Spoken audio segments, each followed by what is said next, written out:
सर्वप्रथम सर्वांना जय शिवराय। मित्रांनो, आजच्या व्हिडिओमध्ये दोन गुड न्यूज आहेत। मान्सून बाबत जे काही भाकीत केलं होतं ते अक्षरशः सत्यामध्ये उतरलंय आणि 5 जूनला मान्सून गोव्यापर्यंत मजल मारून तर कोकणातही त्यांनी चांगल्याच पद्धतीने वर्षाव सुरू केलाय।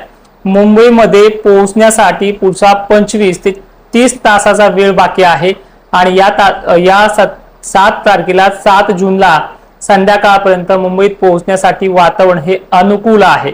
महाराष्ट्रामध्ये आणखीन 4 दिवस म्हणजे 7, 8, 9, 10 ते 11 तर काही ठिकाणी 12 तारखेपर्यंत मान्सून पूर्व पावसाची मेघगर्जनेसह हजेरी लागणार आहे।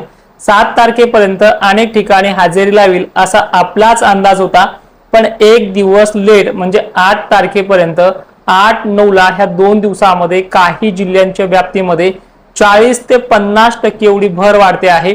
तर त्या जिल्ह्यांची यादी आपण समोर मांडूयात आणि सगळ्यात महत्त्वाचं म्हणजे यादी ऐकण्या अगोदर जो काही आपला ऍप्लिकेशनचा लाईव्ह 2 दिवसापासून बंद आहे त्या सर्व ऍप्लिकेशन डाउनलोड करणाऱ्याला एक विनंती आहे, लाईव्ह सेक्शन मध्ये जाऊन ऍप्लिकेशन निवडायचं आहे किंवा लाईव्ह क्लासेस मध्ये जाऊन तो लाईव्ह आपण आलेल्या वेळेमध्ये पाहू शकतात। लाईव्ह घेत नाही, लाईव्ह दिसत नाही असं म्हणू नका। लाईव्ह तिथे असतोच, पण तुम्ही तिथे जाऊन बघत नाही। लाईव्ह क्लासेस नावाने जे काही विकल्प येतो तुम्हाला वरच्या रेषेमध्ये, ज्यावेळेस तुम्ही तो पॅक निवडला त्या पॅक मध्ये तिथे जाऊन पहा, लाईव्ह घेतलेले सुद्धा दिसत आहेत।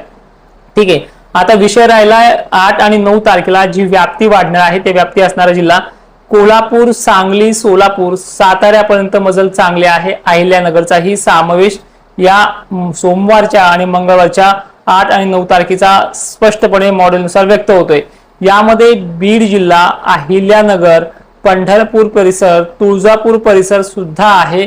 सांगली, सातारा, धाराशिवचे सुद्धा जवळपास सर्व तालुक्यामध्ये अनेक ठिकाणी हा मेघगर्जनेचा पाऊस असेल।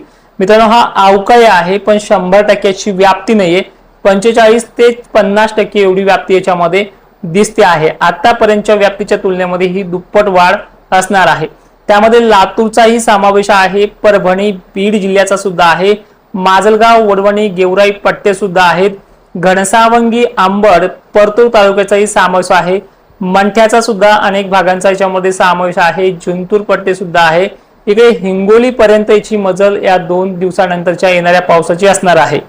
नांदेड पट्ट्यातही ठिकठिकाणी हा पाऊस आगमन करणार आहे। लातूरचा सुद्धा निलंगा, अहमदपूर, उदगीर, सावंतवाडी, केज, अंबाजोगाईचा सुद्धा समावेश या वातावरणामध्ये असणार आहे। मित्रांनो, याच दरम्यान दक्षिण महाराष्ट्रातले आणखीन कोणते भाग जाऊ शकते हे देखील पाहूयात। त्याच्यामध्ये दक्षिण महाराष्ट्रामध्ये आणि पश्चिम महाराष्ट्राच्या काही भागामध्ये बीडचा दक्षिण आणि पश्चिम भाग सुद्धा असणार आहे, ज्यामध्ये शिरूर हे देखील भाग आहेत। त्यानंतर लिंबा गणेश परिसर, त्याचबरोबर आणखीन माजल, सोंबा पट्टी ह्या वातावरणात असणार आहे। या वातावरणामध्ये पडणाऱ्या अनेक भागांमधला जो काही पाऊस असणार आहे त्यामध्ये चांदणबरीपेक्षाही मोठी मजल राहू शकते असा ह्या 3 दिवसाचा कालावधी आहे।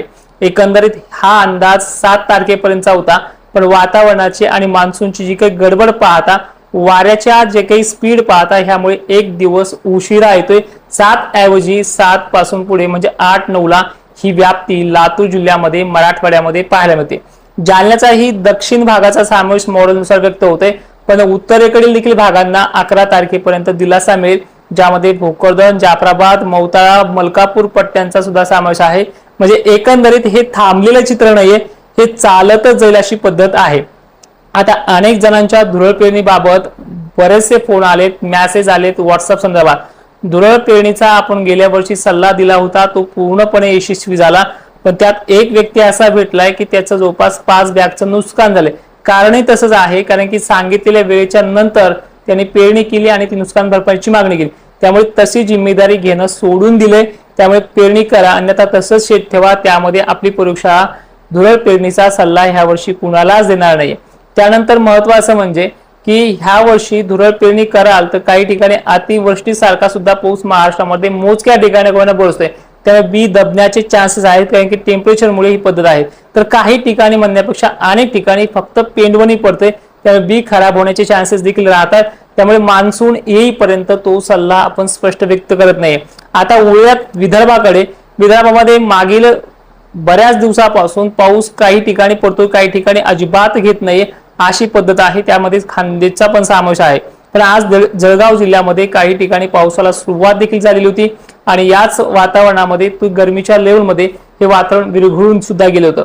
पण ही परिस्थिती सुधारणार आहे, आणखीन काही कालावधी आहे। पेरणीच्या ज्या तारखा आहेत 15-16 पासून वातावरण जे काही सक्रिय होणार आहे त्या तारखेपासूनच पुढे पेरण्या स्टार्टअप होतील। आणि तुम्हाला मागच्या ज्या काही अपडेटमध्ये जवळपास 8 दिवस झाले त्या अपडेटमध्ये सांगितल्याप्रमाणे आणि मान्सूनचा जो काही रिसर्च रिपोर्ट होता 5 मार्चचा, त्या रिपोर्टमध्ये सांगितल्याप्रमाणे 15-16 पासून स्टार्टअप होईल। ह्या 15-16 सगळ्या महाराष्ट्राच्या पेरण्या होतील असं काही नाही। मी त्यामध्ये स्पष्ट सांगितले की 15 आणि 16 दरम्यान हे जे काही पेरण्या स्टार्टअप होतील त्यानंतर त्या 22-23 पर्यंतही पोहोचतील। त्यामुळे हळूहळू या 4-5 दिवसांमध्ये 15-16 पासून झालेल्या तारखानुसार तिथून पुढे 22-23 पर्यंत तुमच्या पेरण्यास सुरुवात होईल आणि ठिकाणी आटोपतील सुद्धा। अशी पद्धत यंदाच्या पावसाळ्याची आहे। आणि मान्सून बाबत अजूनही महत्त्वाचं सांगायचं झालं की मान्सून मुंबईत येत्या 36 तासाचेही आतमध्ये 30 तासामध्येच पोहोचतो आहे। तिथे पुरत तो जवळपास 5-7 दिवस मुक्काम जरी घेतला तर 15ही तारीख निवडू येऊ शकते। त्यामुळे सर्वांना ते सुद्धा अगोदर सांगितलेलं आहे। आता सध्या जी परिस्थिती आहे गरमीच्या लेवलचा आणि उष्णतेचं वातावरण किती दिवस राहील, महाराष्ट्रामध्ये सध्या जी काही मान्सून पूर्व पाऊस आहे, मान्सूनच्या पावसामध्ये हे टेम्परेचर कमी होत असतं। त्यासाठी अजूनही 5-7 दिवसाचा कालावधी बाकी आहे। कमीत कमी 12 तारखेपर्यंत किंवा 13 तारखेपर्यंत टेम्परेचर कमी होईल अशी शक्यता नाहीये। मात्र उन्हाळ्याच्या टेम्परेचरच्या तुलनेमध्ये 3% ते 4% जी काही कमतरता सांगितली ती अनेक भागांमध्ये पाहायला मिळते। खानदेशचं आणि विदर्भाचं तापमान 12 ते 13 तारखेनंतर कमी होईल।